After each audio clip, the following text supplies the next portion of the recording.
See, life skills is different, study is different. What we learn from books is knowledge which will be useful to earn money. But life skills, life secrets are different.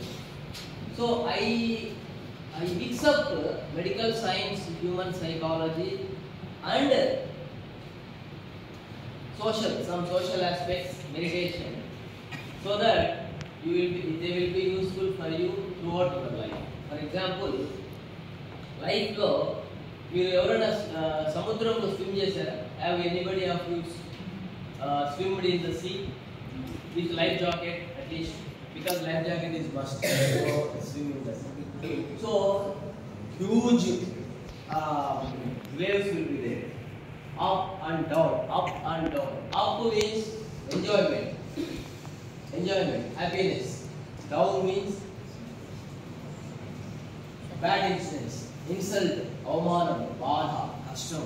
So తేలుతూ వెళ్ళాలి life. Life is more depth. Life has more depth than sea. Only thing is will not be able to understand properly. Sudden గా ఒక దగ్గర మునిగిపోతాం. మనకు తేలుతూ వెళ్ళాలి, enjoyment చేస్తూ. మళ్ళీ మనం ఏదైనా కష్టం వచ్చినప్పుడు మళ్ళీ మనం అగైన్ కమ్ అప్. సో అలా తేలుతూ వెళ్ళాలంటే వీ నీడ్ సమ్ ఎనర్జీ. ఎక్కువసేపు మునిగితే మనము ఏమవుతుంది? We cannot hold our breath for longer periods, so we will succumb, we will die. So similarly in life, enjoyment also we cannot tolerate too much. మీకు తెలుసో లేదో, too much enjoyment also our heart cannot tolerate. You might have heard, చాలా enjoyment, excitement అయిపోయి heart attack తో చనిపోయిన వాళ్ళు కూడా చూస్తాం. ఎంజాయ్మెంట్ నుంచి నార్మల్ స్టేట్ రావాలి.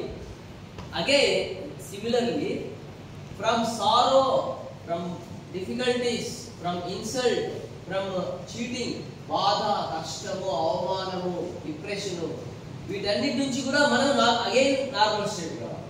ఎంజాయ్మెంట్ నుంచి నార్మల్ స్టేట్ రావాలి. అగైన్ ఫ్రమ్ డిఫికల్టీ, కష్టాల నుంచి కూడా నార్మల్ స్టేట్ రావాలి.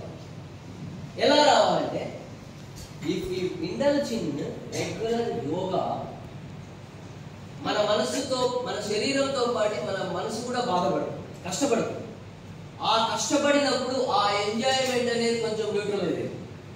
Got my point? Practical point అంటే, ఫర్ ఎగ్జాంపుల్ మీకు ఎక్కువ మనసు కష్టం కలిగినప్పుడు ఒక 7 minutes రన్నింగ్ చేయండి. మనము ఫర్ ఎగ్జాంపుల్ మీ గురువు గారు కావచ్చు, మీ పేరెంట్స్ కావచ్చు, మీ ఫ్రెండ్స్ కావచ్చు, మీకు ఎంత ఓదార్చినా కూడా ఒక్కొక్కసారి ఆ కష్టం నుంచి మనం బయటపడలేము. సో నౌ మీ కష్టంలో నేను ఉంటాను, కరిగే మీ కన్నీరవుతా నేను, చెంపల్లో జారి మీ గుండెల్లో చేరి మీ దుఃఖంలో ఓదార్పవుతాను. సో ఎంతమంది మీకు ఓదార్చినా కూడా సమ్టైమ్స్, ఇది ఒక సాంగ్ లో ఒక 2 lines, చాలా ఓల్డ్ మూవీ ఇది, గులాబీ. ఎంతమంది ఓదార్చినా కూడా ఆ కష్టాన్ని తట్టుకునే శక్తి అనేది మన మనసుకే ఉండాలి.